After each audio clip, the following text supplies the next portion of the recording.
पार्थिव शिवलिंग का निर्माण करते हैं तब उस समय उसमें हम बहुत से पदार्थ डाल देते हैं। आप कुछ डालें ना डालें, दो चीजें मिट्टी के अंदर अवश्य डालें। शंकर के शिवलिंग को बनाने के लिए मिट्टी कहाँ की होना चाहिए, किस जगह पर बनाना चाहिए, मिट्टी में कैसा जल मिलाना चाहिए। जब शिवलिंग का निर्माण करें, शंकर के शिवलिंग को जब बनाएं तो सबसे पहले कैसे बनाएं, उस तक का विधान शिव महापुराण में और लिंग पुराण में कहा गया। महाराज कहा क्यारे की मिट्टी, क्यारा मतलब समझिएगा, जिस मिट्टी पर कोई गंदगी ना करी गई हो, ऐसी जगह का कोई भाग मिट्टी का लाया, उसमें शिवलिंग मट्टी का किस तरह से बनाया जाए और कैसी मट्टी हो, और उसमें पानी कैसा मिलाया जाए, कैसा शिवलिंग तैयार करा जाए, उसका विधान तो आज कथा निकली है तो उसको सुनो। क्यारे की मिट्टी, क्यारे की मिट्टी मतलब जिस मिट्टी पर कोई गंदगी ना करी गई हो, ऐसी जगह की मिट्टी को लेकर जाए, और मिट्टी को लाने के बाद थोड़ा पानी का सींचन कर दें, अर्थात घर में लाएं तो उससे पहले मिट्टी को पवित्र करें। अपने घर में गंगा जल रखा हो, यमुना जल रखा हो, सरयू जी का जल रखा हो, उससे मिट्टी का सींचन कर दें। मान लो अगर ये जल नहीं भी है तो जल के अंदर थोड़ा सा इत्र डालकर मिट्टी का सींचन करें। अगर इत्र भी नहीं है तो जल के अंदर थोड़ा सा दूध डालकर मिट्टी का सींचन करें। दूध भी नहीं है तो एक बेलपत्री जल के अंदर डालकर उस पानी का सींचन। बेलपत्र भी नहीं है, पीपल का पत्ता डालकर उसका सींचन कर दें। पर मिट्टी पर घर में लाते से ही, ये नहीं कि मिट्टी आज लाए और तुमको शिवलिंग कल बनाना है, तो मिट्टी अगर एक दिन पहले लाए हो, 2 दिन पहले लाए हो, 4 दिन पहले लाए हो, तो उसी दिन जल का सींचन होना चाहिए। ये नहीं कि जिस दिन बनाएंगे उस दिन सींचन। मिट्टी पर पानी का छींटा, सींचन भले ज़्यादा मत डालो, पर छींटा तो उस दिन लगा देना चाहिए जिस दिन घर में मिट्टी लेकर आए हो। जिस दिन, फिर भले तुम शिवलिंग 15 दिन बाद बनाओ, 8 दिन बाद बनाओ, 10 दिन बाद बनाओ, 3 दिन बाद बनाओ, और उस समय पर मिट्टी का सींचन उस समय हो जाए।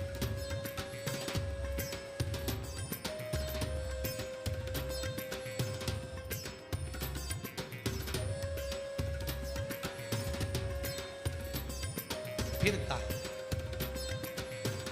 जिस दिन शिवलिंग का निर्माण करो उस दिन प्रातः में अगर आप शिवलिंग बना रहे हैं तो ब्रह्म मुहूर्त में मिट्टी को गला दो। किस पानी से गलाना है उसका भी प्रमाण, उसका भी शास्त्र वर्णन करा। किस जल से गलाया जाए, शिव महापुराण की कथा कहती है अगर आपको आज शिवलिंग का निर्माण करना है, शाम को आप शिवलिंग का निर्माण कर रहे हो, तो अपने पानी का जो मटका होता है, हंडा होता है, रसोई घर में जहां पानी भर कर रखते हो, उसके नजदीक में एक कलश जिसमें अलग से ताजा जल भरा जाए और उस पर प्लेट ढकी हो और उस पर एक चावल का दाना रखा हो, उस जल को लेकर आओ। थोड़ी देर रखा रहे, आधा घंटा, 2 घंटा, 3 घंटा, 15 मिनट, 20 मिनट, पर वो पानी वहां रखा होना चाहिए। रसोई घर में अन्नपूर्णा का निवास होता है, परिंदे के पास पितरों का निवास होता है।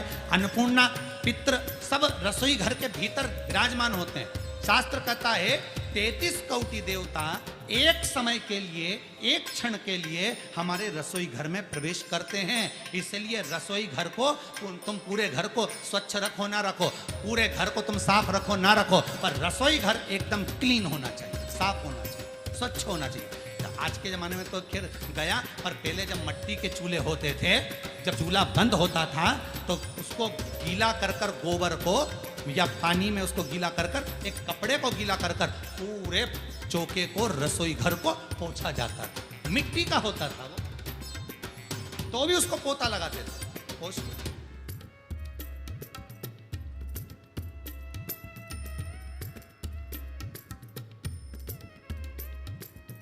तो पहला क्रम है पार्थिव शिवलिंग का निर्माण। सावन के महीने में अगर आप शिवलिंग बनाते हैं, सोमवार को शिवलिंग बनाते हैं, तो नियम ध्यान रखिएगा महाराज, लिंग पुराण से है, इसका नियम ध्यान रखिए। क्या करना है, मिट्टी को लाना है, जल का छींटा देना, छींटा जरूर देना, घर में लेकर आए और जल का छींटा होना जरूर है। 2 दिन तक, 3 दिन तक मिट्टी रखी हुई है और उसके बाद अगर आपने पानी का छींटा नहीं दिया है और आपने डायरेक्ट मिट्टी को गला दिया और उसके बाद बनाया तो उसका कोई प्रमाण नहीं। जल का छिड़काव, फिर उसको रख दें। 15 दिन बाद बनाओ, 4 दिन बाद बनाओ, 3 दिन बाद बनाओ, 2 दिन बाद बनाओ। शिवलिंग जब बनाओ तब उस मिट्टी को, जो कलश आपने रसोई घर में रखा है चावल का दाना रखकर प्लेट के ऊपर, अर्थात उस कलश का जल उस मिट्टी में थोड़ा सा डालिए। क्यों डाला जाता है उसका भी भाव वर्णन किया है। अब भविष्य पुराण, स्कंद पुराण और अग्नि पुराण, इन तीनों से ले लिया गया। वर्णन किया गया जब उस कलश का जल हम डालते हैं तो उस कलश में पितरों का भाव आ जाता है, अन्नपूर्णा का भाव आ जाता है, घर में लक्ष्मी का भाव आ जाता है, संपदा का भाव आ जाता है। पूरे 24 घंटे के अंदर एक क्षण के लिए रसोई घर में 33 कोटि देवता आते हैं, तो वो देवता का सारा भाव उस कलश के अंदर आ जाता है। और वो जल जब हम उस मिट्टी में मिलाते हैं तो गंगा, यमुना, सरयू, सरस्वती, ये 33 कोटि देवता में, तो इन सब का आनंद उस जल में आ जाता है। और वो जल जब हम मिट्टी में मिलाते हैं तो मिट्टी पवित्र हो जाती है, स्वयं कैलाश अधिपति को स्वीकार करने के लायक हो जाती है, निर्मित करने के लायक। अब शिवलिंग का निर्माण कैसे करना? मिट्टी में गला दिया पानी में। सबसे पहले शिवलिंग बनाने से पहले पात्र को, पात्र जो होता है उसके नीचे बेलपत्र रखिएगा। क्या रखना है? एक बेलपत्र। शंकर को झेलने के लिए कोई साधारण नहीं है पात्र जिस पे झेला जाए। स्वयं गंगा शिव की जटा में, और आप शंकर के शिवलिंग का निर्माण कर रहे हो, कोई साधारण नहीं हो सकता। स्वयं आप विदेश्वर संहिता के अंतर्गत पढ़े कि ब्रह्मा और विष्णु, ब्रह्मा ऊपर जा रहे हैं, भगवान विष्णु नीचे जा रहे हैं, तो पता नहीं कर पा रहे कि यहाँ चरण कहां पर और शीश कहां पर। एक बेलपत्र, साधारण भाव में बेलपत्र भी सीधा भाव, और इस बेलपत्र की जो डंडी है वो उत्तर दिशा में रखना है थाली के अंदर। जब आप शिवलिंग का निर्माण, पार्थिव शिवलिंग का निर्माण करते हैं तब उस समय उसमें हम बहुत से पदार्थ डाल देते हैं। आप कुछ डालें ना डालें, 2 चीजें मिट्टी के अंदर अवश्य डालें। एक मक्खन या दूध या गाय का, जम के बोलो, घी, और दूसरा भस्म। ये 2 चीजें क्यों डालना चाहिए? कि शिवलिंग अच्छा बनेगा, शिवलिंग पक्का रहेगा, दरार नहीं पड़ेगी, उसके लिए डालना चाहिए क्या? ना ना ना। पार्थिव शिवलिंग का निर्माण करने वाले 2 चीजों का स्मरण अवश्य रखें।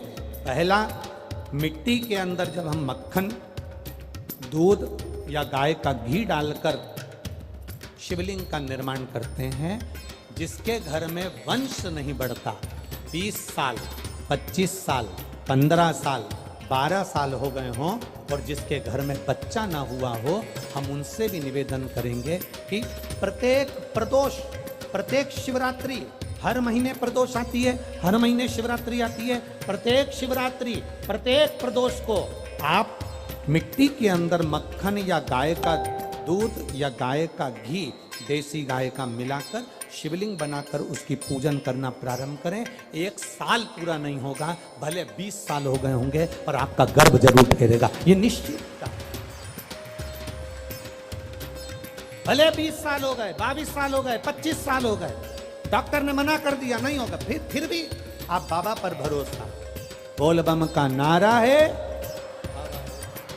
आप विश्वास के साथ शिव की आराधना करें। गाय, देसी गौ माता का दूध, मक्खन, घी, ये हमारे मिट्टी के अंदर मिलाकर जब हम शिवलिंग का निर्माण करते हैं तो हमारा